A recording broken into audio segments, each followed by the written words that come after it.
ব্রোকলির রেজালা প্রিপারেশনটা কিভাবে বানালে সব থেকে খেতে ভালো হয় এবং কত সহজ পদ্ধতিতে এটা বানানো যায় আজকে আমি এই ভিডিও রেসিপিতেই দেখাবো।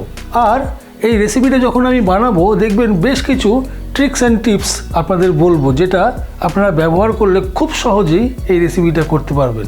নমস্কার, আমি শেফ সুদীপ্ত আর আপনাদের সকলকে স্বাগত জানাই আমার চ্যানেল কুইজিন লাভার্সে। চলুন বানানো শুরু করি ব্রোকলির রেজালা। এই ব্রোকলির রেজালা প্রিপারেশনের জন্য প্রথমেই আমি একটু জল ফুটিয়ে নিয়েছি আর জলের মধ্যে নিয়ে নিই সামান্য নুন।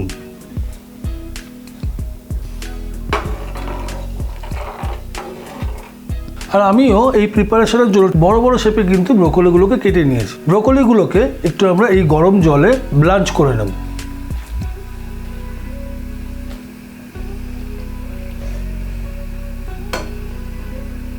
ব্রোকলিগুলোকে সুন্দর করে আমরা 2 মিনিট জলের মধ্যে কুক করে নিলাম। এবার এটাকে আমরা উঠিয়ে নিই গরম জল থেকে।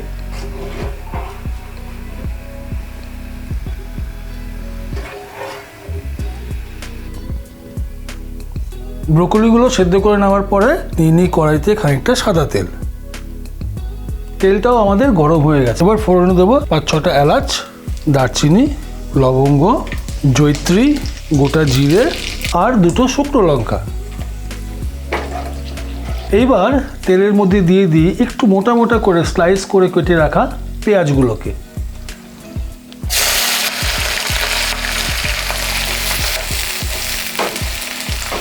এই যে পেঁয়াজটাকে আমরা কুক করব, একটা জিনিস খেয়াল রাখতে হবে, পেঁয়াজটাকে কিন্তু আমরা কোনোভাবেই রং চেঞ্জ হতে দেব না।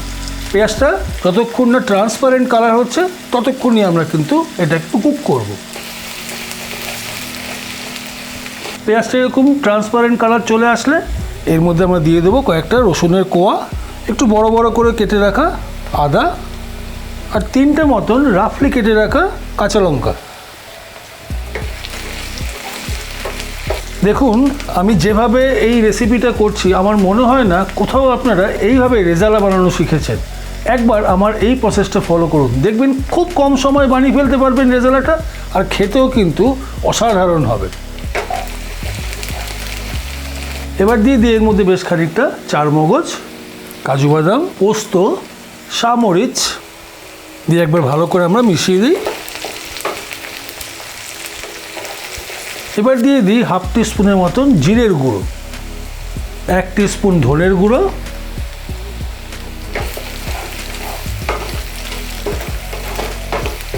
তবে এই যে পুরো প্রসেসটা আপনারা করছেন শুধু একটাই খেয়াল রাখবেন, যাতে পেঁয়াজের রং বা কোনো জিনিসের রং যাতে ব্রাউন না হয়ে যায়।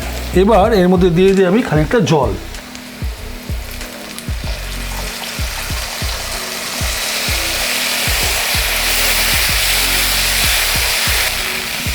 আর এই জল দিয়ে আমরা সমস্ত ইনগ্রেডিয়েন্টগুলোকে 2 মিনিট কুক করে নেব। দেখুন, আমরা জল দিয়ে পুরো পেঁয়াজটাকে সমস্ত মশলার সঙ্গে কুক করে নিলাম এবং জলটাকেও পুরো সম্পূর্ণ অ্যাবজর্ব করিয়ে নিলাম পেঁয়াজের মধ্যে।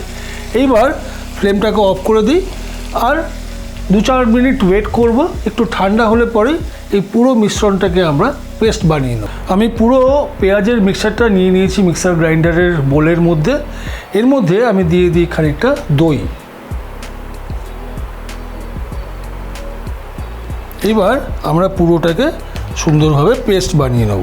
চলুন তাহলে পেস্টটা বানিয়ে ফেলি।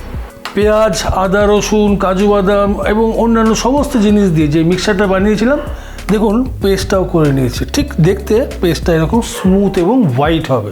পেস্টটা করে নেওয়ার পরে কড়াইতে আবার নিয়ে নিই সামান্য পরিমাণে তেল। দিয়ে দিই সামান্য ঘি। তেলটা গরম হয়ে গেলে এবার দিয়ে দিই এর মধ্যে আমি পেঁয়াজের ওই পেস্টটা। এবার দিয়ে দিই সামান্য নুন আর খুব সামান্য চিনি, আর এর মধ্যে দিয়ে দিই বেশ খানিকটা বা জল।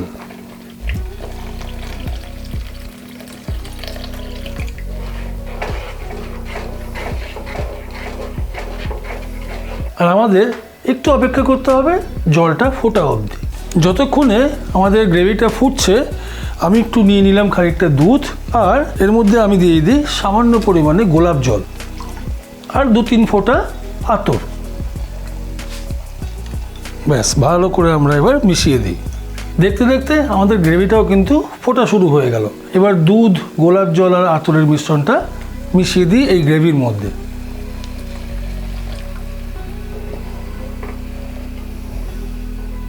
আর আমরা এবার দিয়ে দিই সেই ব্লাঞ্চ করে রাখা ব্রোকলিগুলোকে।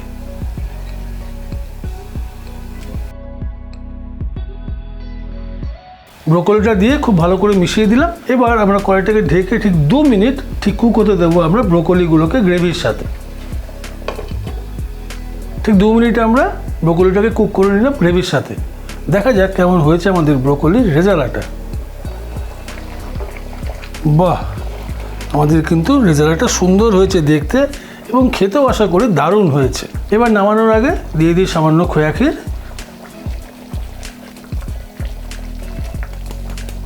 আর অল্প গরম মশলার গুঁড়ো। সব কিছু একবার সুন্দর করে আমরা মিশিয়ে দিই। দেখতে দেখতে এবং খুব সহজ পদ্ধতিতে আমাদের কিন্তু ব্রোকলির রেজালাটা বানানো হয়ে গেল। চলুন এটাকে গরম গরম পরিবেশন করে দিই।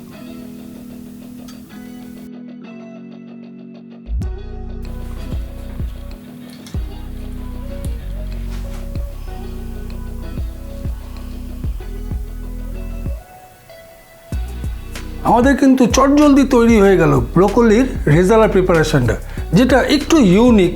খুব বেশি কিন্তু এই আইটেমটা দেখা যায় না এবং একদম রেস্টুরেন্টের মতন কিন্তু খেতে হয়েছে। একবার আমার এই পদ্ধতি অনুসারে বানিয়ে আমাকে কমেন্টে লিখে জানান কেমন হয়েছে রেসিপিটা। আর যদি ভালো লাগে লাইক শেয়ার তো করবেনই এবং সাবস্ক্রাইব করতে কিন্তু ভুলবেন না। দেখা হচ্ছে খুব শীঘ্রই নতুন আরেকটা কোনো দারুণ রেসিপি নিয়ে আপনাদের জন্য খুব তাড়াতাড়ি। ততদিন ভালো খাবেন, সুস্থ থাকবেন আর দেখতে থাকবেন কুইজিন লাভার্স। Happy cooking.